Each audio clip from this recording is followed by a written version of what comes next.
To the cloud.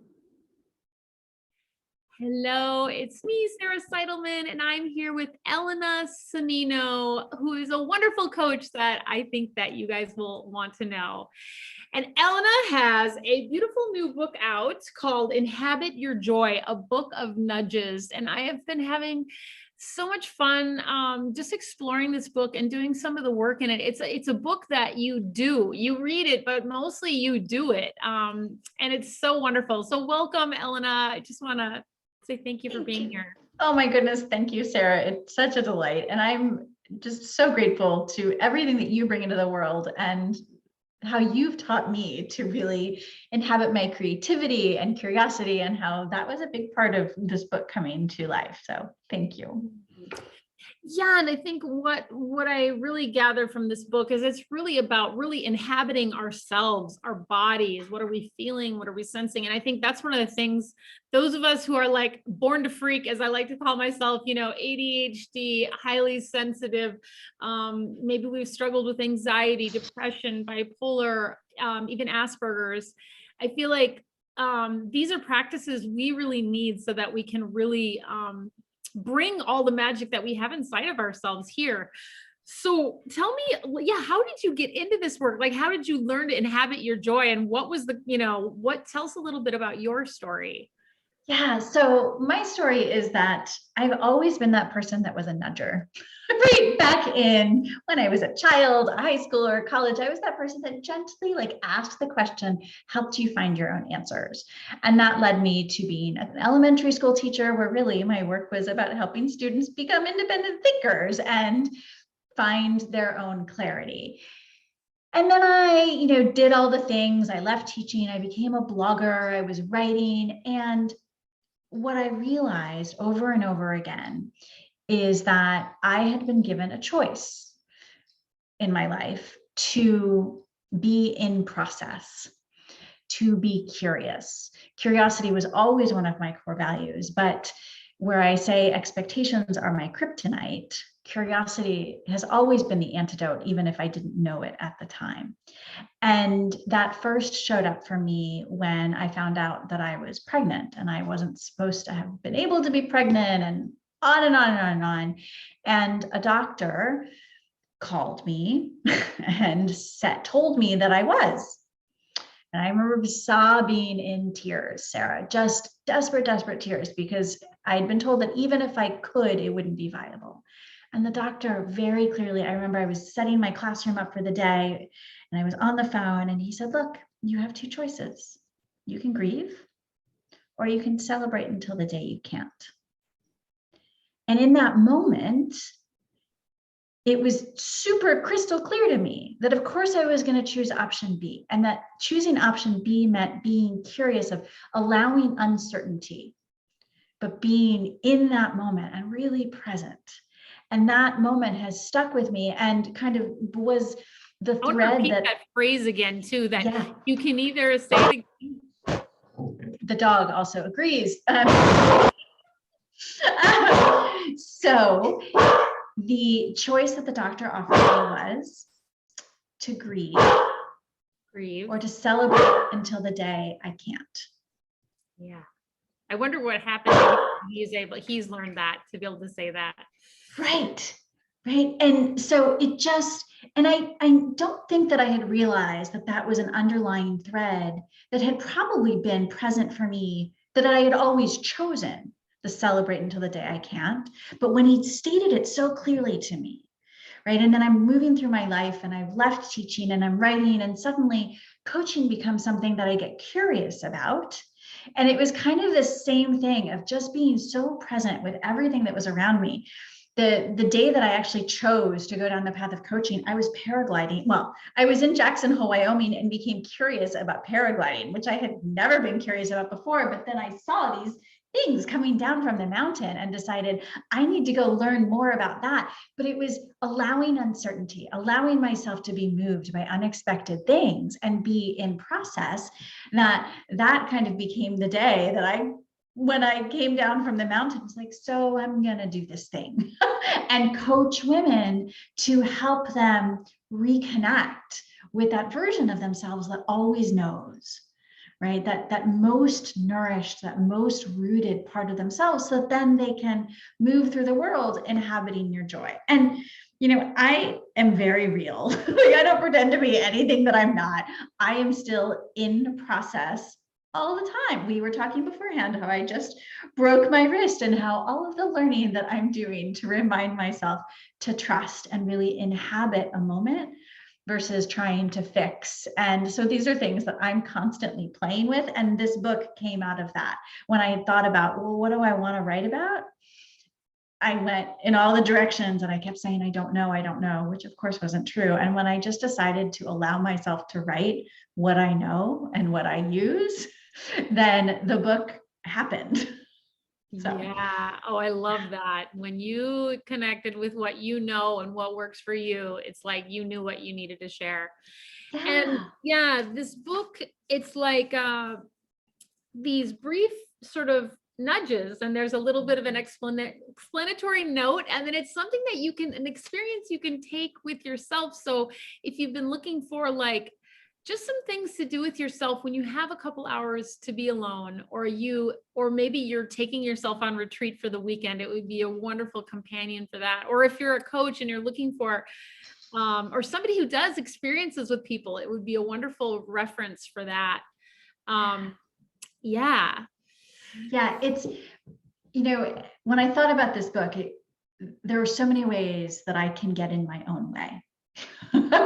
and I see this in my life, I see this in my work with my clients, and that when we get in our own way, everything stops, right? And that's getting in our own way with expectations or shoulds, or what we think, the fear of all the things. And so for me, this book really was the fruit of just deciding, how can I make this delightful? How can I really actually inhabit my joy as I write this through this process, and really make it as easeful as possible, as joyful as possible, without any of the complications, without any of the big process or formalities that often and can be important, but that's not what this book wanted to be. And so my hope is that people it's something that sits wherever people want it to sit, and they can open it, and a nudge will find them on any given day.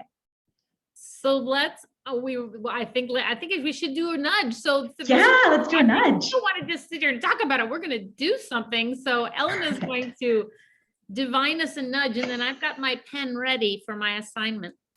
All right, I love it. And so this is what I've been doing with it, right?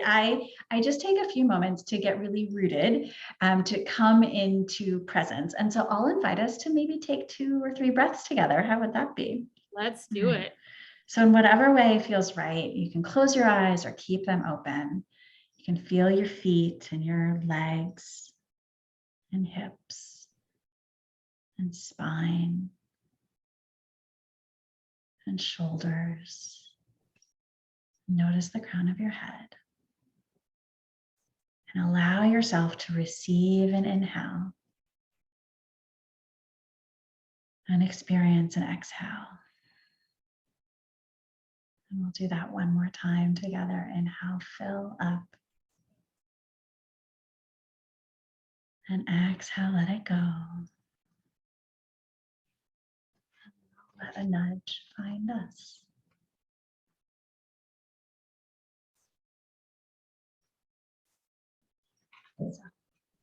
The nudge that appeared is Be Curious number 5, which is titled, What If You Did Know? So I will read the little story behind it, and then we'll play with the nudge. How does that sound? Okay. Yeah, great. So it starts. I don't know isn't an answer. I remember my mom saying this to me as a child, or at least I think I remember. I can't really say. I don't know how it started. And now as a coach, it isn't a phrase that I allow my clients to answer with. Okay, that sounds harsh. They are allowed to answer in whatever way they'd like, but I usually follow up with this nudge. What if you did know? I don't know is an easy answer. It's a safe place to be.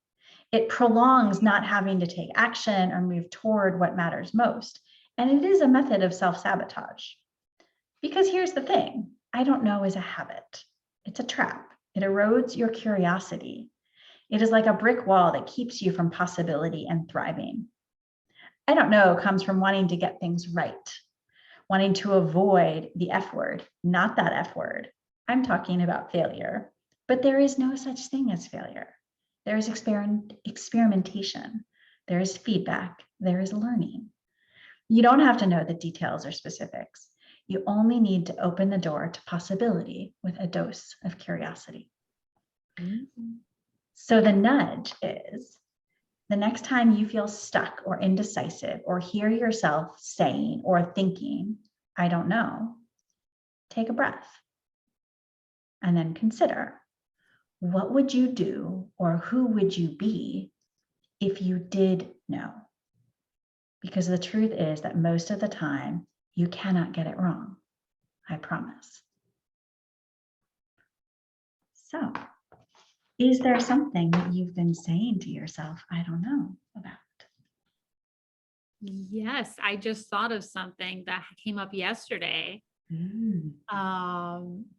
And it's interesting because I almost took action on it immediately, but I've learned I have to like hit pause because I'm impulsive, which is a beautiful thing, and also careful, especially on Amazon Prime, but you know, in the rest of life also. And when you just said that, like, what if I did know? Mm-hmm. What the answer that came to me was I would confidently experiment. Mm-hmm. So I would make that phone call, make that connection, and set up a date and just give it a shot. And no harm, no harm, no foul. Like if it doesn't go well, that's okay. I have boundaries. I can say, nope, this wasn't what I thought it was going to be. It's not going to work out or whatever. Yeah. But that stuck in that I don't know part of me is afraid, oh, it's going to be messy. Oh, I can't, what if I get stuck there for eternity in this thing that I don't ever want to do again? That kind of thing. Yeah. Yeah. Right.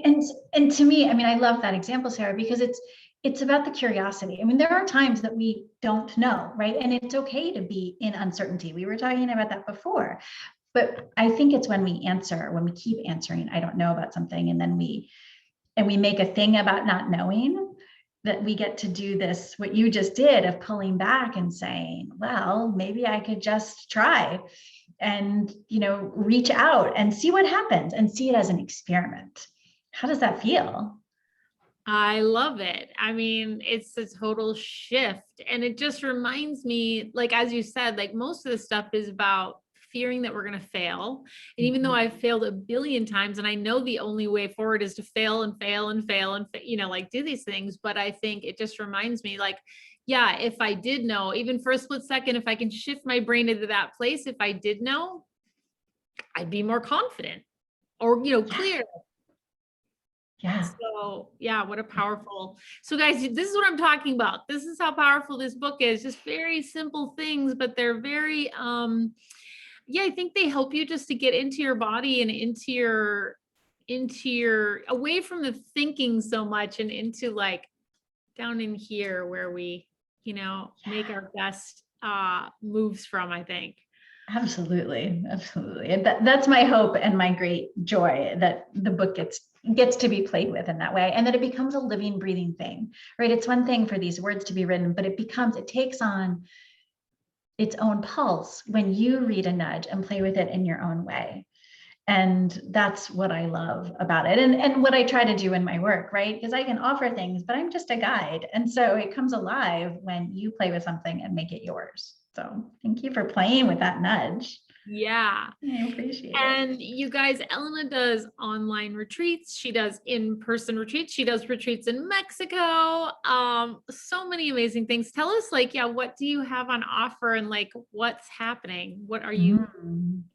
So on offer right now, my next group experience starts in mid-March. It's called the Thrive Circle. And this is one of my very favorite. Thrive Circle was my response to the pandemic. I felt like we needed to put ourselves on the calendar in a time where all structure had been taken away and come together in community and rebuild kind of the foundation of our thriving, moving out of survival mode and connecting to what it is that makes us us. So this is a virtual group experience that meets once a week for 10 weeks, and it is my great joy. And there are always mind-body practices that accompany this, or that are the vehicle really to this journey, to opening the door to self-awareness. So that is happening. Awesome. And there will be a New Mexico retreat in 2023 in early January, and an in-person retreat called Inhabit Your Joy Live on June 11th. You're the first to know. Ooh, very exciting. Oh my So gosh. yes, Amazing. information will be coming about that, but I'm very excited about just gathering, being in connection, this beautiful home in Lovettsville, Virginia, in Loudoun County, where we'll get to be outside and we'll dance and we'll be in our bodies and yin practices and really connect to how it is that we can inhabit our joy really deeply. So awesome. Well, we're going to put Elena's website, and then, yeah, this is the book, Inhabit Your Joy. Highly recommend. And thank you so much, Elena, for being here and taking us through that experience. Thank you so much, Sarah. It was a delight.